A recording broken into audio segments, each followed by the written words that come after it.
What's up, people? It's your boy, the Live King, coming at you with a quick video. And I just wanted to, sit down here in front of this microphone and, just get my thoughts out there.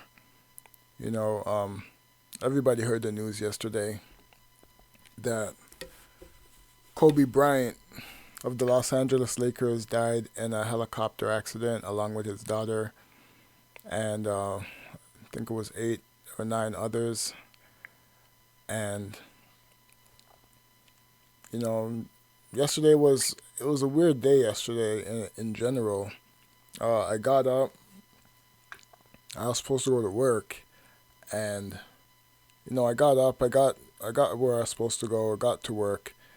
The energy just felt weird yesterday for me, and I'm working away, minding my business, and then all of a sudden my boss calls me up to go to his office, and he just tells me, he's like, "Yo, Kobe Bryant passed away."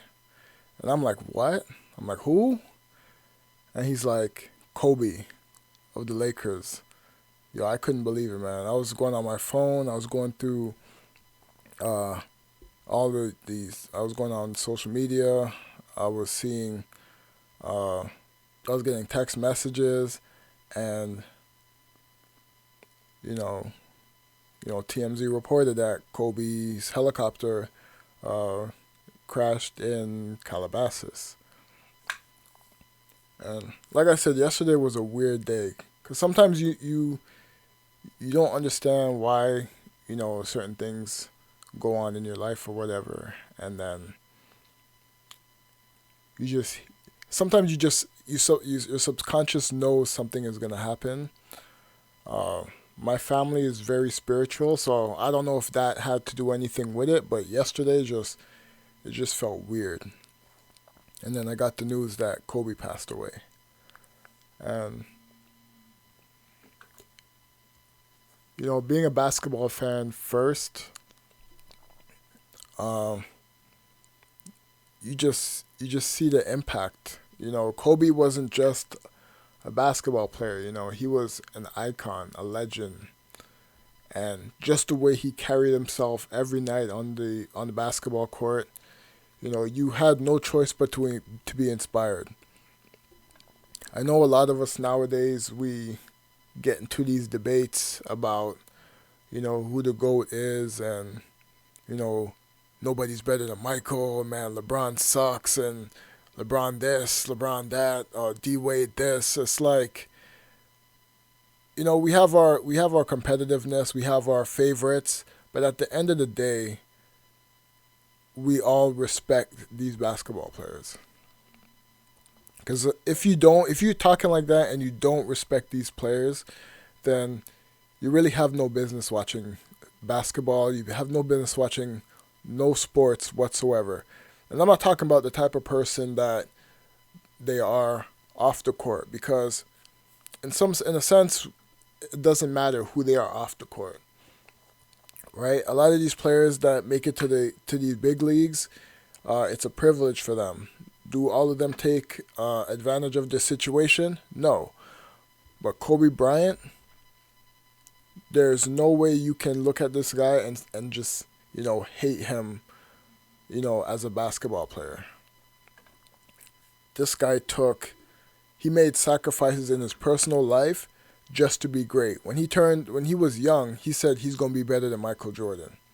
So what did he do? He studied Michael Jordan, studied all his moves, and he became a better version of Michael Jordan. He had all Michael's moves and more. That's why I always tell people. This is why I always have Kobe Bryant above Michael Jordan, because he took what Jordan is, and he made it better. And it's crazy to say something like that, because if you grew up watching Michael Jordan, you know at the end of the game, it doesn't matter how much time is on that clock. And if he gets that ball, you will hold your breath. Like, if he gets his hand on that ball, you still can lose that game. That's the kind of fear great players put into the opposition of their fans and everything. Great players put fear into their competitor, and that's what Kobe was. That's what Kobe forever will be. All these new players that come into the league, they grew up watching Kobe. They understand Michael Jordan. They've probably seen all the highlights on YouTube and all that stuff. But when it comes down to it, this generation grew up with Kobe Bryant. The next generation will grow up with LeBron James. And who knows, I'll say LeBron James and Steph Curry. Because Steph Curry changed the game too. Steph Curry is another one that gets hated on. And he doesn't get a lot of respect out there because I don't know what it is, if there's beef or whatever. But at the end of the day, the work that these players put in, you have to respect it. If they're winning championships, if they're dropping 50, 40, 60, 70 points a game and entertaining us while winning, it deserves to be respected, regardless of who it is. Victor Oladipo comes back next week. This guy had a career-threatening injury, and he pretty much put his body to work over the last 12 months, and he's going to make his debut against the Bulls on Wednesday. These players put their bodies on the line every night to entertain us. And it's up to us to, whether we like them or not, just respect them. You know, Kobe was the first player to really get me, not even just into the Lakers, because I've always watched the Lakers here and there, but he literally got me, I'm on the East Coast, so he got me to stay up between 10:30 when the game started to 1:30 at nighttime, just because I wanted to see what he was doing. And this was in '06. Before, I never really watched West Coast basketball like that. I was always on the East Coast. I was always watching the Pacers. I was always watching, LeBron games, the Gilbert Arenas, and all that stuff. I never really watched a lot of Western Conference games unless it was a marquee matchup, because it's just the way it was. Like, I didn't feel like staying up. And, that one game where I was just watching him torch the Raptors for 81, like, that was just a game where I just had on in the background, and Raptors were up 20. Nobody on the Lakers was doing anything, so Kobe just said, "Give me the ball." So I'm sitting there just watching this game, and I'm just seeing this guy not missing. And sure enough, this guy dropped 81. He got the whole crowd behind him.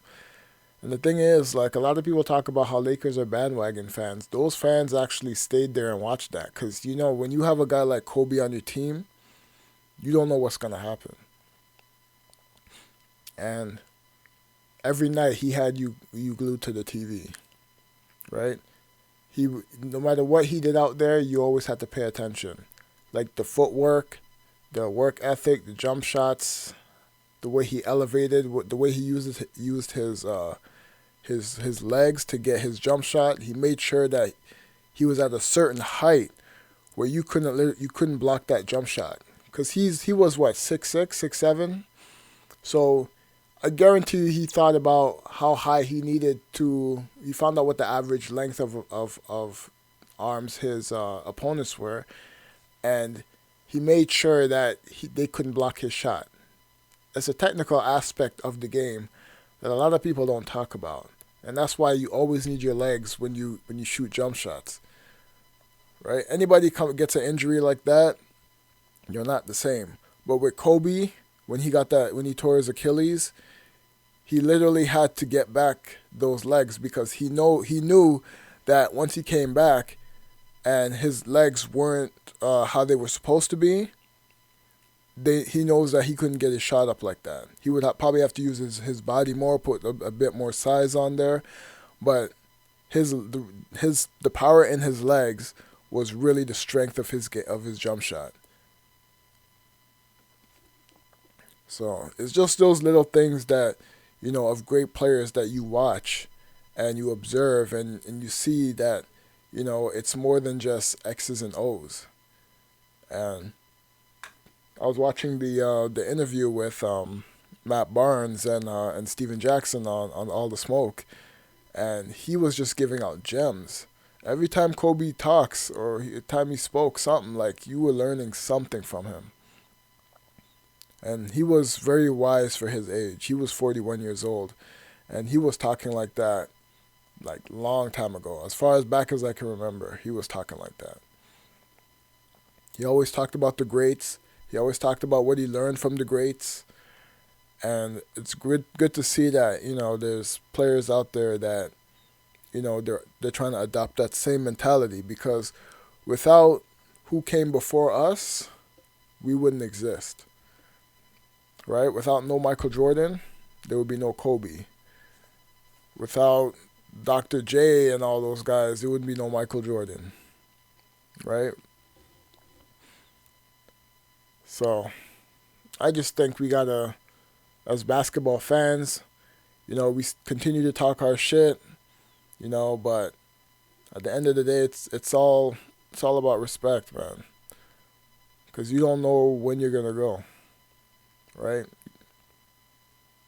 And he was just going to a game with his daughter and a bunch of other people, gone like that.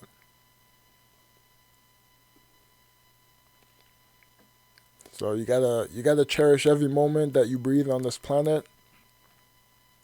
You gotta make sure that what you're doing is progressing, moving forward. If you have a setback in life, like, just brush it off. Deal with it, get back up.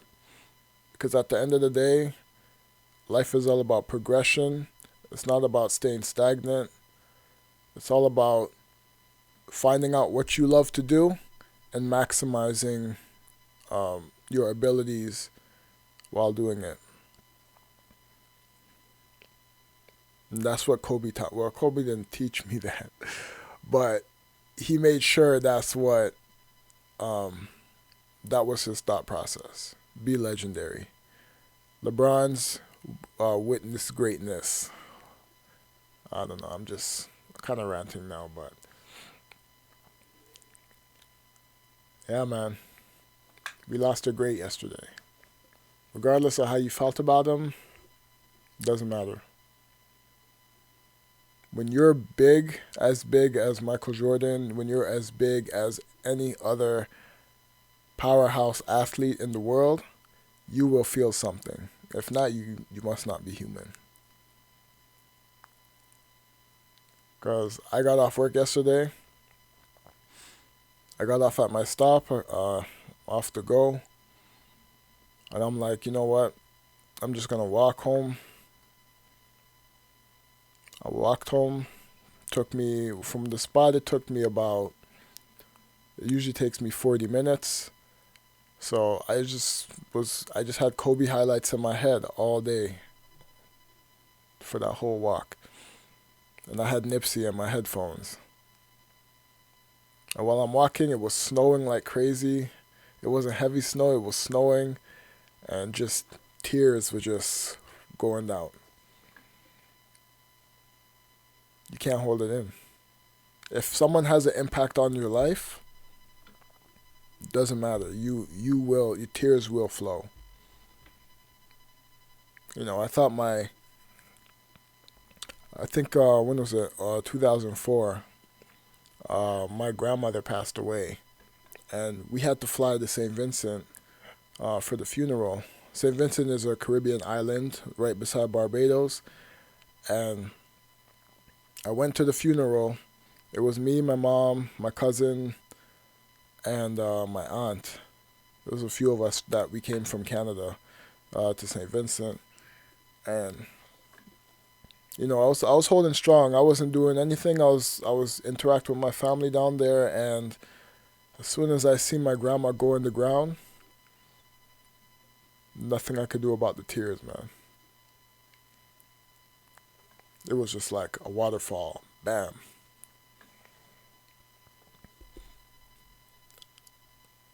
Yeah, so If anybody impacts your life, you let them know, man. Because you don't know where you're going to be at tomorrow. You don't know what's going to happen tomorrow. Right? Anyways, I'm going to leave it at that. Yeah, man. Rest in peace, Kobe. I'm out. Peace.